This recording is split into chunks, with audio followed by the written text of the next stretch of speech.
Magandang hapon po sa lahat. Ako po ay magpakilala sa inyo.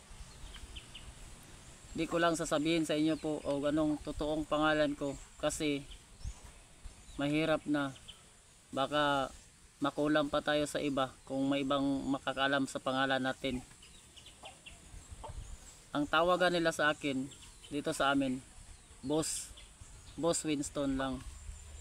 Lahat na tao dito sa amin, mabata at malaki, matanda at mabata, boss ang tinatawag la sa akin.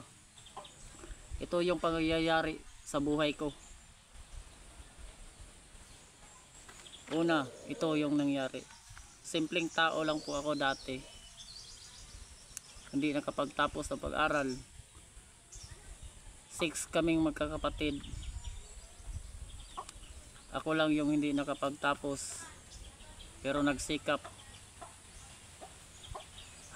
Habang nabubuhay pa, may pag-asa pa tayo. Unang pangyayari sa buhay ko, bakit ako naging manggagamot? Parang panaginip, parang hindi ka makapaniwala kasi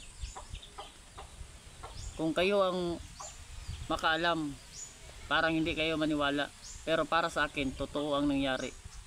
Pero para sa akin, hindi siya panaginip.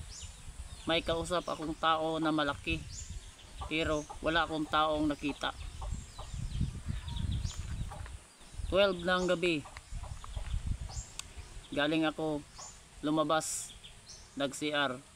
Pagbalik ko, paghiga ko sa kama, may taong nagsasabi sa akin. Malaki yung boses niya, parang Diyos o Diyos ba kaya yon. Sabi niya sa akin, ikaw ang napili namin. Yun ang sabi niya. Malaki yung boses niya. Sabi niya, pumunta ka kahit saan na lugar, maraming naghintay sa'yo, maraming matutulungan mo. Yun ang sabi niya. Sabi ko din, saan naman ako pupunta? Wala akong pupuntahan, wala din akong pera. Paano ako makapunta? Anong gagawin ko? Ang sabi niya, kung may kailangan ka sa akin, tumingin ka sa araw para malaman mo kung anong ibig sabihin sa pagsabi ko sa'yo.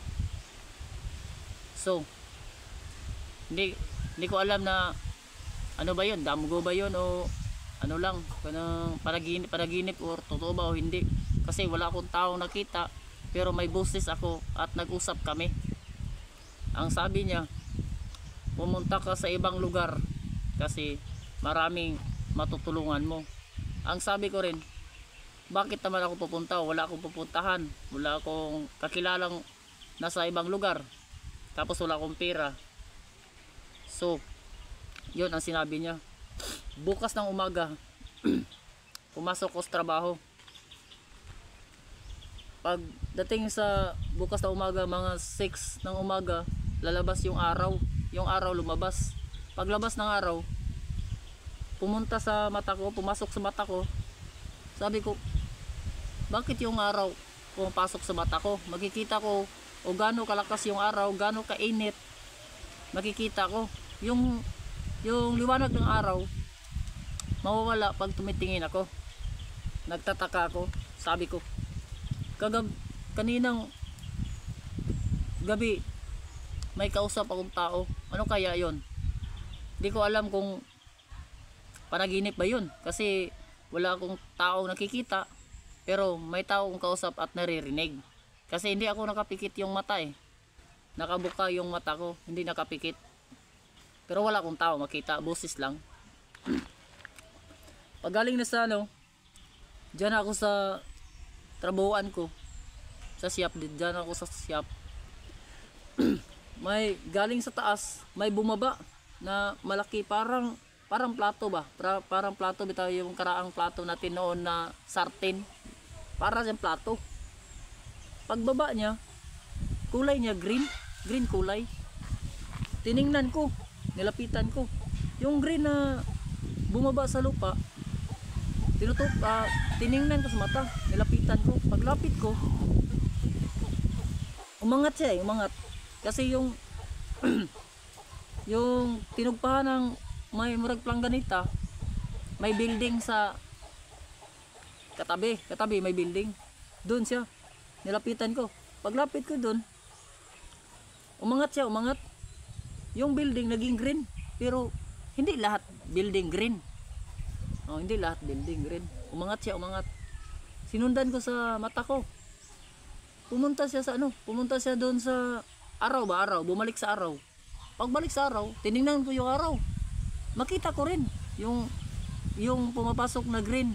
Tapos yung liwanag ng araw mawawala pag tumitingin ako. Doon na. Sinubukan ko na araw-araw. Kahit anong oras, mainit o mataas ang oras, umaga, tumingin ako sa araw.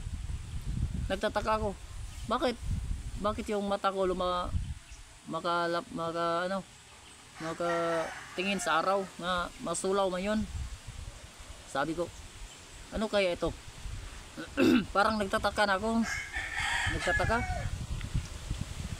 Pag uwi ko galing sa trabaho, sabi ko, pag uwi ko galing sa trabaho, papunta na ako matulog, nagwis ako agad. Sinabi ko sa wish ko ba, kung sino ka man, kung tao ka, or ano ka, tao ka ba, demonyo ka ba, o Diyos ka ba, pabilibin mo ako, pabilib ako. Ano ko, sabi ko, pabilib ako kung sino ka. Kung totoong Diyos ka, kung Diyos ka o demonyo ka, kung Diyos ka, isama mo ako sa langit kung may langit, kung totoong may langit. So, dinaan sa parang panaginip lang. Dinaan ha, parang panaginip. Ang ginagawa ko, natulog man ako, natulog. Yun, hiniling ko nga mapunta sa langit. Parang panaginip lang. Pero may nahawakan ako. Kasi pagtulog ko, no, may kamay ng tao. Ganyan ang ginagawa ng kamay. So, hinawakan ko. Pero natutulog po ako. Natutulog, hinawakan ko. Paghawak ko doon, wait lang.